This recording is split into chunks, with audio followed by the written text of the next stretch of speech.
ចាជំរាបសួរបងប្អូនគ្នាចាគុណព្រះសម្រាប់ពេលវេលាដែលគ្រូនឹងតគ្នាបានជួបគ្នាសាជាថ្មីផងដែរចាអញ្ចឹងចាំមកគ្រូតគ្នាចឹងនេះគឺយើងនឹងរៀនមេរៀនទី19គឺអំពីពាក្យសូដូចចាហើយក្នុងនោះគេឲ្យយើងចូលរកពាក្យសូដូចនិងពាក្យគូនិង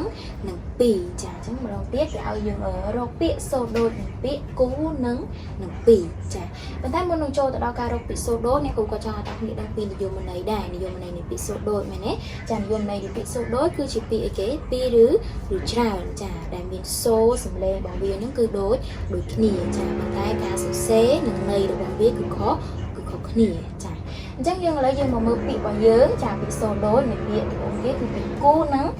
គូចាគឺសូររបស់វាដូចគ្នាចាសូរសំឡេងរបស់វាគឺដូចគ្នាប៉ុន្តែការសរសេរនិងន័យរបស់វាក៏ខុសគ្នាដែរចាឥឡូវយើងមកមើលពាក្យគូនេះចាគូនេះគូដែរប៉ុន្តែគូអត់មានរចាដាក់ពាក្យ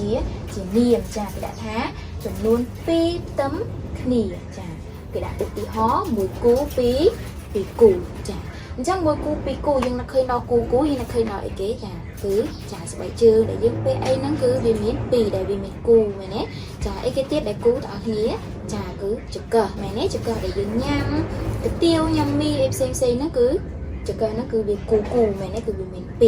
គឺឧទាហរណ៍ទៅលើគេទៀតចាស្លឹកត្រចៀករបស់យើងមែនទេស្លឹកត្រចៀករបស់យើងក៏គូដូចគ្នាដែរតែព្រះអង្គបង្កើតឲ្យយើងមានត្រចៀកសម្រាប់អីគេចាគឺសម្រាប់ស្ដាប់ចាឥឡូវយើងចូលមកដល់ពាក្យគូនេះគូដូចគ្នាដែរប៉ុន្តែគូមានរថ្នាក់ពាក្យជាកិរិយាចាធ្វើឲ្យកើតជាគំនូរតំណាងរូបរាងសពើដោយដីខ្មៅ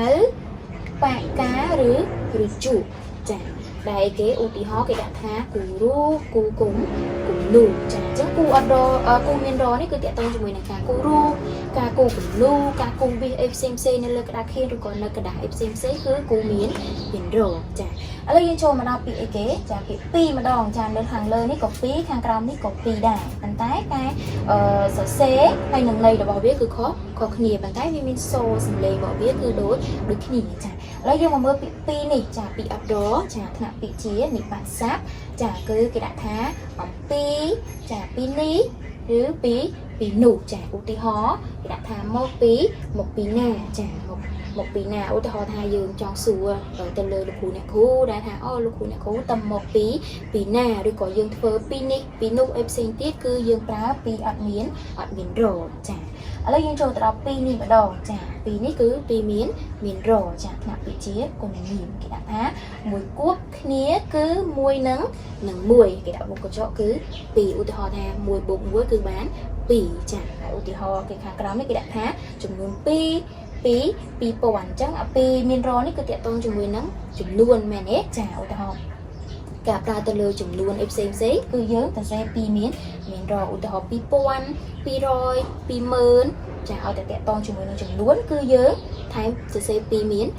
រចាអញ្ចឹងមេរៀនរបស់អ្នកគ្រូដែលតកតងជាមួយនឹងសូរដូចនៅថ្ងៃនេះក៏បានចប់ត្រឹមតែប៉ុណ្្នឹងអញ្ចឹងគ្រូសូមថាបងប្អូនគ្នាបានត្រឡប់ទៅផ្ទះវិញក៏បានអនុវត្តនៅលំហាត់ដែលតកតងជាមួយនឹងពីសូរដូចផងដែរចាអញ្ចឹងអ្នកគ្រូសូមអរគុណសូមព្រះប្រទានពរ